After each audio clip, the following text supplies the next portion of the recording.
Autonomia del Veneto in sella per lo sprint finale, così il governatore Luca Zaia ha dato il via alla campagna finale per il 22 ottobre, presentato un vademecum manifesti sul voto. Intanto il vice segretario nazionale del PD Martina Tacca, vedrete che l'Emilia Romagna, usando gli strumenti che già ci sono, arriverà prima del Veneto senza spendere un euro. FAS, dopo la fissazione dei nuovi limiti ora si passa alle azioni, da lunedì messe in campo tutte le misure per raggiungere l'obiettivo anche con nuovi filtri speciali. Nuovi guai giudiziari per l'ex guardalinee e Volto TV bassanese Stefano Tito Maglio, finito in carcere per corruzione per lo scambio di una mazzetta in tribunale. Domani a Spresiano nel Trevigiano i funerali di Elisa Girotto, giovane mamma scomparsa per un terribile male. Prima di morire ha donato alla sua bimba piccola 18 doni, uno per ogni anno fino alla maggiore età. Prenderanno il via la prossima settimana i lavori di restauro del ponte dell'Accademia a Venezia, 7 mesi di lavori per un intervento atteso da anni. Ieri sera a Treviso, grande presentazione della mostra curata da Marco Goldin su Van Gogh in scena a Vicenza e il curatore annuncia un probabile ritorno nella Marca con un grande evento. Edizione del Veneto dei telegiornali di Antenna 3, buonasera e ben ritrovati. In primo piano la politica con il referendum per l'autonomia del Veneto in sella per lo sprint finale. Così dunque il governatore Luca Zaia ha dato il via alla campagna finale in vista del 22 ottobre, ha presentato un vademecum manifesti sul voto e con l'occasione ha espresso la sua opinione su quanto sta accadendo in Catalogna. Il referendum sull'autonomia del Veneto che si svolgerà il 22 ottobre riassunto in 100 domande dei veneti al presidente Zaia con relative risposte. Ringrazio questo comitato che, come gli altri che stanno lavorando, che si è adoperato addirittura per raccogliere 100 domande, e dico 100, dei cittadini, che sono le domande più frequenti rispetto al referendum. Mi hanno detto: vuoi rispondere alle 100 domande? Ho accettato, per cui questo libro ha le 100 domande raccolte con le mie 100 risposte. Zaia ha poi specificato che questo è il referendum dei veneti, non dei partiti, né tantomeno suo. È tornato anche a prendere le distanze dalla consultazione dei catalani. Il nostro è un referendum consultivo, non c'entra nulla con il referendum catalano che è indipendentista, il nostro è un referendum in linea con la Costituzione, lo dico ai veneti, lo celebriamo in virtù di una sentenza della Corte Costituzionale, cioè noi abbiamo vinto avanti la Corte Costituzionale, la Corte Costituzionale ha detto al Veneto: è giusto che voi celebriate il vostro referendum. Quindi i veneti sono chiamati ad andare a esprimersi, spero lo facciano tutti. Dove? Diciamolo dove. Presso i seggi dove comunemente si va a votare, perché è un'elezione ufficiale. Per quanto riguarda la Catalogna, il governatore ritiene che il presidente spagnolo abbia agito nel modo sbagliato. Ormai si è superato anche il problema della partita indipendentista, la democrazia, perché il popolo vuole scegliere il proprio futuro, e penso che il grande errore che ha fatto Rajoy, il presidente, è stato quello di non aver fatto come gli inglesi, di aver accettato il referendum e magari di fare la campagna contro l'indipendenza se lui non ci crede, no? E così dovrebbe fare uno statista, un capo di governo. Lui invece ha deciso di sopprimere, di reprimere ogni forma di richiesta circa l'indipendenza. E a proposito di Catalogna, il Presidente del Consiglio regionale del Veneto, Roberto Ciambetti, ha annunciato la sua presenza nella capitale catalana il 1° ottobre in occasione del referendum dell'indipendenza. Non potevo non raccogliere l'invito ad essere presente a Barcellona nel giorno del referendum catalano, ha spiegato Ciambetti. Sono accreditato dal governo di Barcellona come osservatore internazionale e al pari di tanti altri rappresentanti di istituzioni democratiche mi sembra giusto essere qui e verificare di persona quanto sta accadendo. Il peso dell'opinione pubblica internazionale, vista purtroppo la latitanza dell'Unione Europea, continua Ciambetti, è fondamentale in questo frangente, come è fondamentale il ruolo giocato dai mass media e dal mondo dell'informazione. E tornando al referendum per l'autonomia del Veneto, interviene anche il vice segretario PD Maurizio Martina, che dice: vedrete che l'Emilia Emilia-Romagna, usando gli strumenti che già ci sono, arriverà prima di Lombardia e Veneto a chiedere il federalismo differenziato su alcune competenze, lo farà senza spendere un euro. E il caso Emilia infatti rischia di spiazzare il Veneto, mentre il fronte degli astensionisti ribadisce voto inutile. Questa era la strada che dovevamo scegliere, risparmiando soldi, risparmiando anche tante chiacchiere inutili. Ovvero la strada dell'Emilia-Romagna, trattativa con lo Stato per ottenere l'autonomia. Secondo il consigliere regionale del PD Graziano Azzalin, il percorso migliore, visto che proprio l'Emilia si candida in queste settimane a spiazzare il Veneto. Se riuscisse a vincere la sua battaglia in tempo, potrebbe essere uno schiaffo non da poco per i promotori del referendum. Il problema per il PD è che il partito al suo interno è diviso sulla questione, ma secondo Azzalin il fronte degli astensionisti è molto ampio. Io giro tutti i giorni, tantissimi circoli, tantissime persone, tantissimi elettori del Partito Democratico non intendono andare a votare e denunciano la strumentalità di questo voto. Soldi pubblici spesi per nulla, quei 14 milioni attacca Azzalin, soldi che si potevano usare per molte altre emergenze della regione. Quando si spendono i soldi si dice ma è un investimento per cosa? Dopo il 22 di ottobre anche andasse a votare il 90% delle persone non conta nulla e non cambierà nulla, perché bisognerà sedersi a un tavolo, fare una trattativa e dopo presentarsi alle Camere per approvare una legge e ottenere, diciamo, un'autonomia. Resta tuttavia un problema interno al partito. C'è stato un errore di valutazione del vertice regionale, perché il vertice nazionale e anche i rappresentanti al governo sono contrari a questo referendum, ovvero lo ritengono semplicemente inutile, ed è proprio partendo da questa inutilità e dallo spreco di denaro pubblico che nasce la forte perplessità. Cambiamo pagina, parliamo adesso di FAS, perché dopo i nuovi limiti fissati è il momento di passare alle azioni. Da lunedì infatti messe in campo tutte le misure per raggiungere l'obiettivo di 40 nanogrammi di FAS nell'acqua potabile al più presto. FAS, fissati i nuovi limiti regionali, ora si corre. Dopo anni di discussioni e le polemiche degli ultimi giorni, oggi si cambia registro. Il nostro intendimento è raggiungere subito i 90 nanogrammi in tutto il Veneto, unica regione chiaramente in Italia ma poche al mondo, e per la zona rossa stiamo sperimentando tutto per restare sotto i 40 nanogrammi. Il cronoprogramma prevede che gli enti gestori si attivino già a partire da lunedì. Nuovi limiti sì, ma per raggiungere nel più breve tempo possibile sono necessari interventi specifici, dalla scelta di una particolare tipologia di filtri o un aumento della batteria degli stessi, aumentando così la massa filtrante di ogni acquedotto. Per fare tutto ciò è stata necessaria una lunga sperimentazione, precisano dall'ARPAV, che alle polemiche di questi giorni che accusavano la Regione di non aver messo prima i nuovi limiti replica. Sono limiti che oltretutto non sono limiti guida, che la Regione si è autodeterminata dopo sperimentazioni e dopo soprattutto lo screening fatto sulla popolazione. Intanto la sanità regionale con l'Istituto Superiore di Sanità continua il lavoro di screening e prevenzione della popolazione. 85.000 le persone coinvolte e a breve si estenderà a 127.000. Alti i valori riscontrati dai lavoratori della Miteni e tra gli allevatori. Un lavoro sanitario imponente, spiega la senatrice Puppato della commissione d'inchiesta, che nei giorni scorsi è tornata alla Miteni ed ha sentito tutti i soggetti coinvolti a vario titolo. Ancora al palo invece prosegue il lavoro dal punto di vista ambientale. Serve un ulteriore salto per arrivare ad una presenza pari a zero, ma per fare ciò c'è una sola strada. Solo una nuova rete acquedottistica ci può garantire di avere un'acqua prossima allo zero. La cronaca: un uomo è morto in un incidente stradale avvenuto sull'autostrada A22 del Brennero poco dopo Affi, nel Veronese, sulla carreggiata nord in direzione Trento. L'automobilista, per cause in corso di accertamento da parte della Polizia Stradale di Trento, si è scontrato con un camion, restando ucciso all'istante. L'incidente ha avuto ripercussioni anche sul traffico, con code e rallentamenti. E nuovi guai giudiziari per l'ex guardalinee bassanese, volto di TVA Vicenza e Telechiara. Stefano Tito Manlio, finito in carcere per corruzione.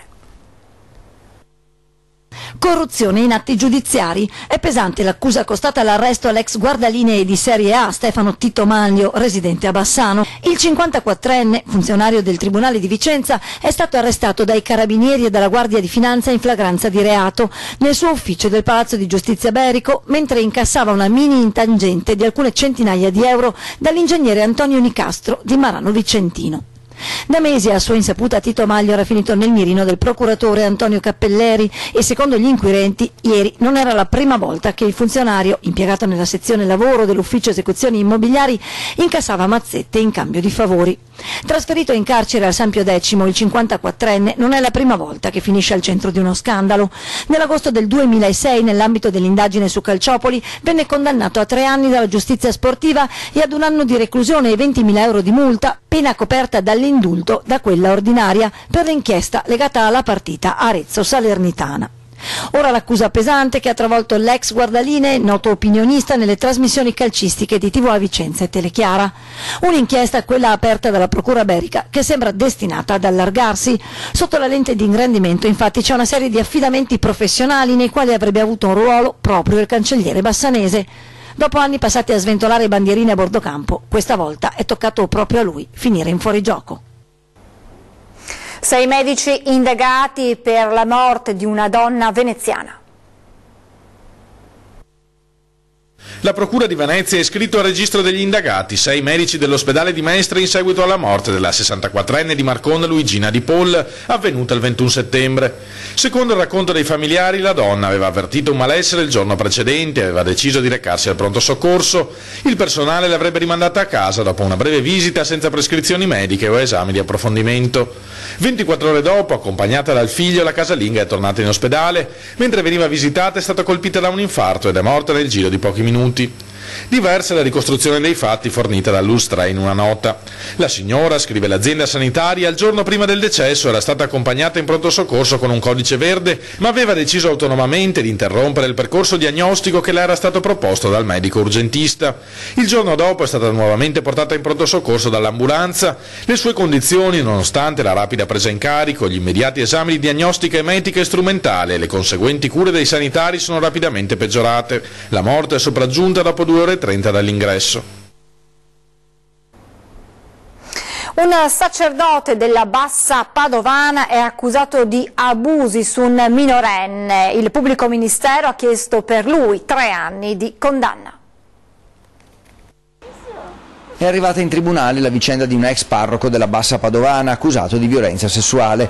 Il sacerdote è stato denunciato ai carabinieri nel luglio del 2016 da un ragazzino di 15 anni che aveva affermato di essere stato molestato dopo un pranzo in canonica. In aula il pubblico ministero ha chiesto una condanna a 3 anni e 4 mesi e sempre in aula si è discusso anche di un'intercettazione telefonica nella quale il sacerdote avrebbe parlato della vicenda con un amico. Mi chiedo come sono arrivato a fare una cosa del genere, avrebbe detto.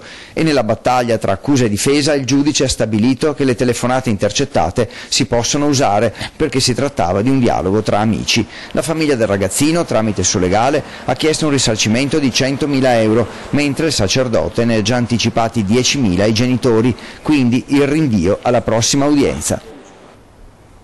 Restiamo in provincia di Padova, molti misteri da chiarire ad una settimana dalla sparatoria in una ditta di Bagnoli di Sopra dove è morta una persona. Intanto proseguono le indagini anche sul patrimonio della famiglia siciliana titolare dell'azienda. Ci sono ancora molti misteri intorno all'omicidio, tentato omicidio avvenuto sabato scorso nel capannone di una ditta di Bagnoli di Sopra.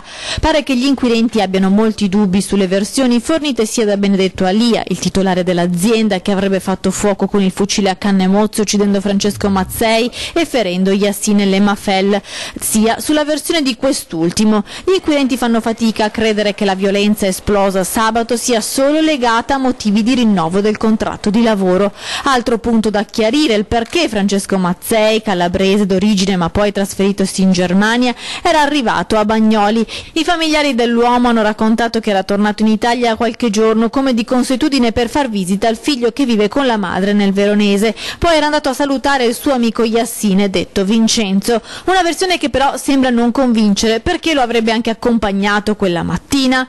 Un altro filone dell'inchiesta riguarda il patrimonio della famiglia Alia, titolare della ditta che si occupa delle sabbiature di metalli. Anche da qui il magistrato e i carabinieri cercano di ricostruire quel sabato mattina di sangue.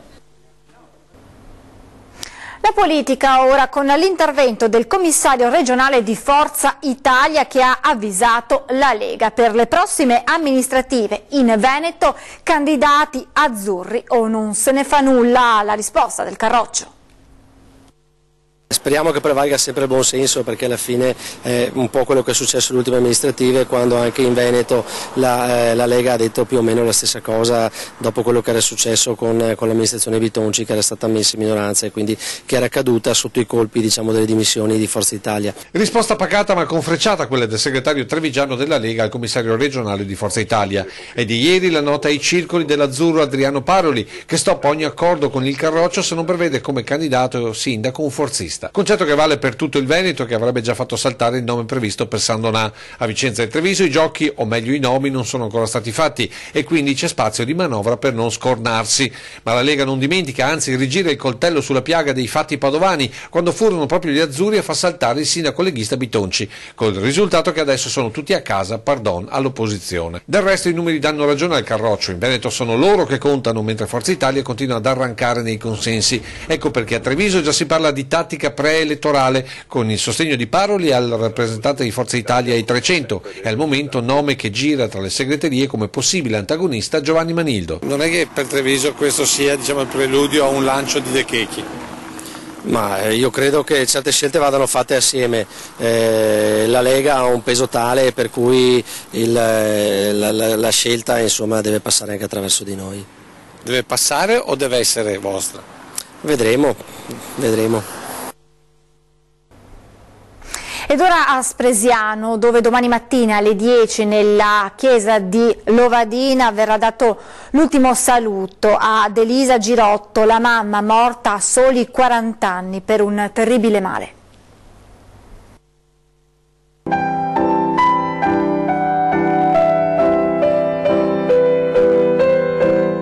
Domani sarà il giorno del dolore, del cordoglio, dell'addio, ma sarà anche il giorno in cui l'amore del marito Alessio, della figlioletta, dei familiari e amici di Elisa Girotto si rinnoverà ancora una volta. Domani nella chiesa di Visnadello verranno celebrati i funerali della coraggiosa mamma di 40 anni che si è spenta pochi giorni fa, vinta da una forma aggressiva di carcinoma al seno. Elisa non ha mai smesso di combattere, di vivere quegli ultimi mesi con tenacia e con una forza che ha segnato chiunque abbia avuto la fortuna di starle accanto. Nonostante la terribile diagnosi, la mamma ha guardato con coraggio agli ultimi istanti che la vita le lasciava, soprattutto per la sua bimba. Quella creatura che non vedrà mai crescere, andare all'asilo e a scuola, affrontare i primi amori, ma che potrà però conoscere chi era la sua forte mamma attraverso quei 18 regali che proprio Elisa, prima di spegnersi, ha voluto acquistare, uno per ogni compleanno fino alla maggiore età. Un pezzetto di lei che la figlia potrà scoprire anno dopo anno per sentire la sua mamma vicina, perché l'amore non muore mai. Come ha scritto in una straziante poesia il marito di Elisa, sposato lo scorso agosto. Non posso più svegliarmi con te, non posso più pranzare con te, non posso più dormire con te, non posso più ridere, non posso più addobbare l'albero di Natale con te.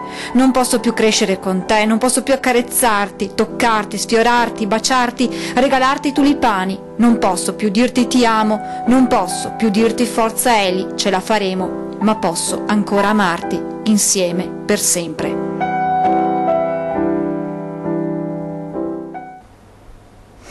Dopo anni di attesa partirà tra pochi giorni uno dei restauri più attesi dai veneziani. Prenderanno il via la prossima settimana i lavori di restauro del ponte dell'Accademia. Lo annuncia l'assessore ai lavori pubblici del Comune di Venezia, Francesca Zaccariotto. Il cantiere inizierà lunedì della prossima settimana, gli interventi riguardano un quadro economico sui 1.300.000 euro che viene realizzato grazie alla donazione che è stata fatta da Luxottica per un importo complessivo di 1.700.000 euro e quindi riguarderà la ristrutturazione di tutto il ponte con la sostituzione di tutte le parti in legno. È prevista una durata dei lavori di 7 mesi, suddivisi in 3 fasi. Si procederà inizialmente con la rimozione totale del legno, poi con la revisione della parte metallica, eventuali consolidamenti strutturali e infine con la ricollocazione del legno, con l'accorgimento di evitare il contatto con le parti metalliche.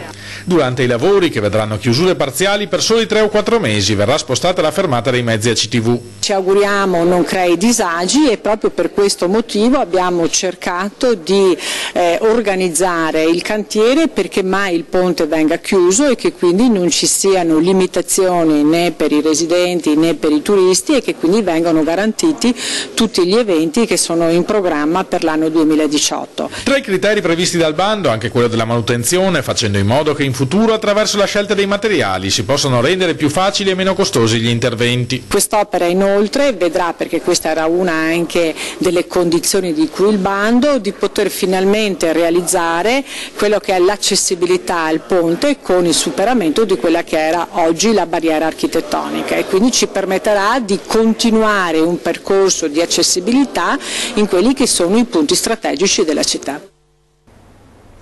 Ci fermiamo adesso per qualche minuto di pubblicità, restate con noi.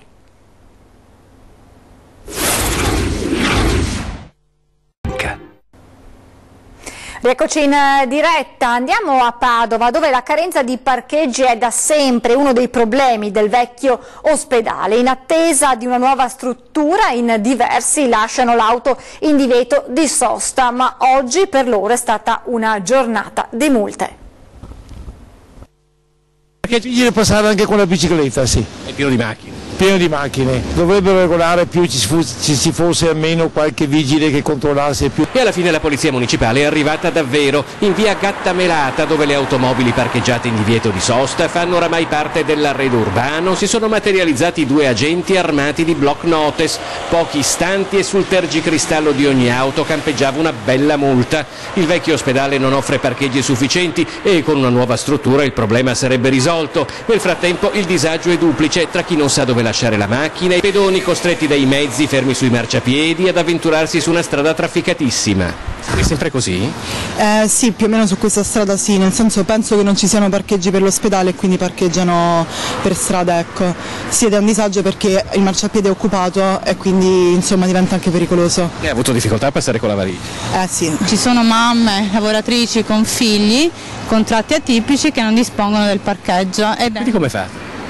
Come facciamo?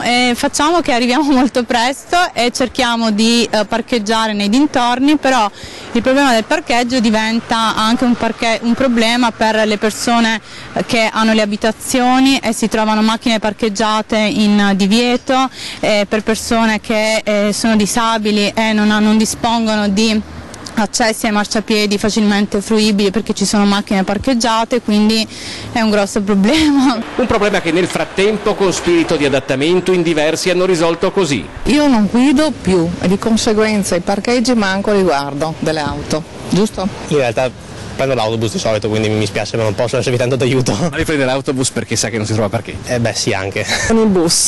Con l'autobus per questo motivo? Assolutamente sì, è un problema. Cosa aspettarsi dal cielo nel weekend che apre il mese di ottobre? In arrivo quella che in gergo si chiama ottombrata. Addio settembre, arrivederci al 2018, in questo weekend si aprono le porte di ottobre, come sta capitando negli ultimi anni, è in arrivo un mese in cui gli ombrelli resteranno chiusi. Autunno sì, ma particolare, come ci dice l'esperto di ilmeteo.it Daniele Parolin. È prevista la famosa ottobrata, ossia un periodo caratterizzato dalla presenza dell'alta pressione. Molto probabilmente prima dell'invasione di questo campo anticiclonico potrebbe passare una perturbazione atlantica che interesserebbe l'Italia attorno al 3-4 del mese. Ma dopo questo passaggio perturbato l'alta pressione conquisterà tutto il paese, portando almeno una settimana di bel tempo con clima anche caldo per il periodo. Per quanto riguarda il weekend in senso stretto, confermato il trend. Sarà prevalentemente asciutto, anche se il cielo si presenterà spesso nuvoloso, ma non sono attese precipitazioni importanti, se non qualcuna sui rilievi, ma sarà veramente di debole intensità. Ed anche le temperature saranno nella norma. Il clima di giorno sarà anche abbastanza mite, con 22-23 gradi, e di primo mattino forse farà un po' più fresco con 13-14 gradi. Ieri sera a Treviso presentazione della mostra curata da Marco Goldin su Van Gogh in scena a Vicenza, e proprio lo stesso Goldin ha annunciato un possibile ritorno nella Marca con un grande evento. Ci sarà la possibilità di una mostra qui a Treviso? Credo di sì, penso che ci siano delle buone possibilità, insomma, vediamo nelle prossime settimane. Marco Goldin, dopo il grande successo della mostra sull'impressionismo, promette un ritorno a Treviso. Lo fa proprio nella sua città, in occasione della presentazione dell'esposizione dedicata a Van Gogh in scena dal 7 ottobre nella Basilica Palladiana di Vicenza. Dopo la chiusura della mostra ospitata nella cornice del Museo di Santa Caterina, ci si era subito interrogati su un possibile ritorno di Goldin nel capoluogo della Marca. Ora è lui stesso a parlare di una possibilità più che concreta, ribadendo l'amore per Treviso, la città in cui vive e in cui prendono vita le sue esposizioni da record. Le grandi mostre internazionali, le prime le ho fatte a Treviso, alla casa dei Carraresi, quindi sempre un pensiero di riguardo per la mia città. Intanto, spiega il curatore, mi devo concentrare sulla mostra di Vicenza, ma qualcosa sembra essere già in cantiere, qualcosa di molto importante per Treviso. Credo ci siano delle buone possibilità di fare una bella cosa, fra l'altro, a Treviso. È tutto per questa edizione del Veneto dei nostri telegiornali, vi lascio alle previsioni meteo per le prossime ore. Io vi ringrazio per averci seguito e vi auguro un buon proseguimento di serata, naturalmente con i programmi di Antenna 3. Arrivederci.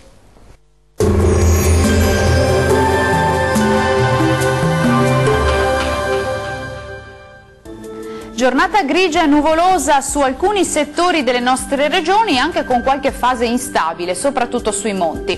Vediamo il dettaglio. Sul Veneto nuvolosità su buona parte della regione, ma in un contesto comunque asciutto e per lo più soleggiato. Qualche breve rovescio sui rilievi occidentali del Bellunese e su quelli del nord vicentino. Vediamo le temperature, le massime saranno comprese tra i 17 e i 21 gradi, minime tra 12 e 15 gradi circa. Spostiamoci ora a vedere la situazione prevista sul Friuli Venezia Giulia. Altra bella giornata di sole e bel tempo, da evidenziare le consuete nubi sparse sui settori alpini, prealpini e localmente sulle alte pianure. Temperature stazionarie, massime previste tra i 19 e i 21 gradi, valori minimi tra 10 e 13 gradi circa. Concludiamo infine con uno sguardo al Trentino Alto Adige. Qui avremo cieli diffusamente nuvolosi con rovesci sparsi e anche qualche temporale sull'Alto Adige e sul nord trentino, altrove invece sarà più soleggiato. Le temperature massime sono previste tra i 19 e i 24 gradi, le minime sui 16 e 18 gradi circa. Il mare sarà generalmente poco mosso, i venti moderati nord-orientali. Dal meteo di Antenna 3 per ora è tutto, arrivederci al prossimo aggiornamento.